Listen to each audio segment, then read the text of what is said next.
Minister, it's an extremely difficult year for our students, and you've acknowledged that well in your opening speech, as many of the deputies have here today.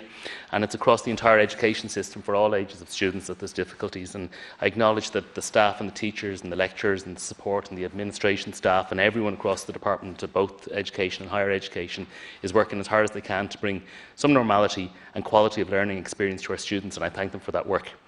I want to ask you today about our first year students at third level, and they went through that really difficult time last year around the Leaving Cert and the uncertainty about that.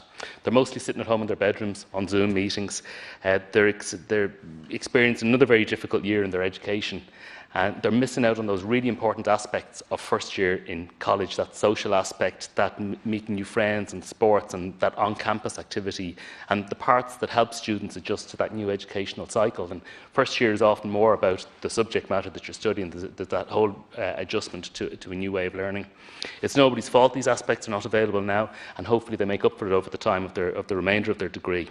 However, in the best of times, first year can be a difficult year, and there are failure rates and there are dropout rates, and there's often a realisation that I may have chosen the wrong subject here, and you try to change.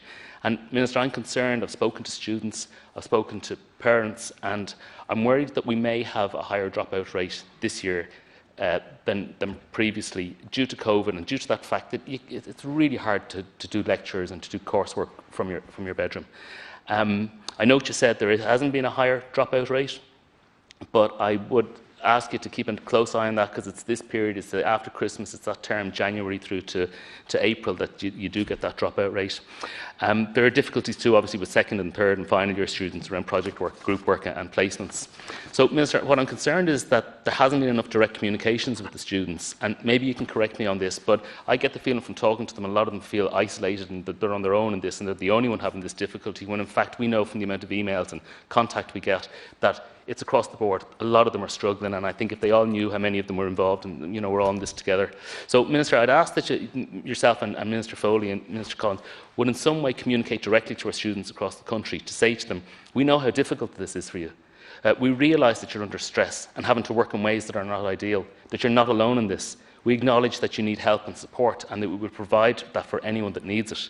That this year your exams, in whatever format they take place, or assessment, will be done in a manner that's lenient and understanding of those difficulties that you've encountered through this year. Minister, these students, they've worked really hard to get where they are. We need to make every effort to keep them in the educational system, that we don't let them drop out, that we don't lose that connection, and ensure that they stay there through that, and that when it returns to normal, that education system can offer them all those aspects that they've missed out over the last 12 months. My second question, and it's probably to Minister Collins, is about apprenticeship opportunities for the really highly ambitious and necessary energy retrofitting of our housing stock, the target that we have in the programme for government for 500,000 houses. And this will bring many thousands of job opportunities and long-term, decent, well-paid jobs in many trades, in work such as insulating our houses and making them airtight, improving ventilation, fitting heat exchangers, getting rid of that drafty, cold, damp houses that we have through Ireland, creating a better quality of life and comfort and improvements to health, especially around respiratory issues. And when you have a really well energy insulated house, the quality of life just really improves in it, and the comfort level. There's opportunities for fitting heat pumps and the smart technologies to manage how we heat our homes and how we cut fuel bills and we reduce harmful emissions, and in doing so we also improve external air quality. We've seen poor air quality all across Dublin in the last couple of weeks. Installing solar voltaics and battery banks to allow us to produce our own electricity, and very soon that excess that we generate, I noted it was launched a public consultation today by the Department of Climate Change, that people will have the opportunity now to sell back into the grid, that microgeneration, communities creating their own electricity, farmers creating their own electricity, and that smart grid where you can feed back in and actually earn money from producing your own electricity.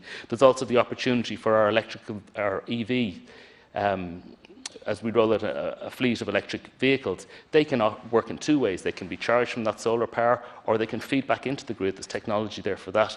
That's how our future housing stock will be built, and we need to ensure that we have the skilled workforce to meet that challenge, to change the 500,000 homes in Ireland to this standard, but also to be able to build that 30,000 homes a year that we need to be building. So can the Minister outline his ambition to create apprenticeships and training courses, and how to encourage the take-up on these opportunities, and how that should also include mature apprentices as well, and upskilling across all employment sectors? Thank you, Cathaoirleach. Thank you, Minister.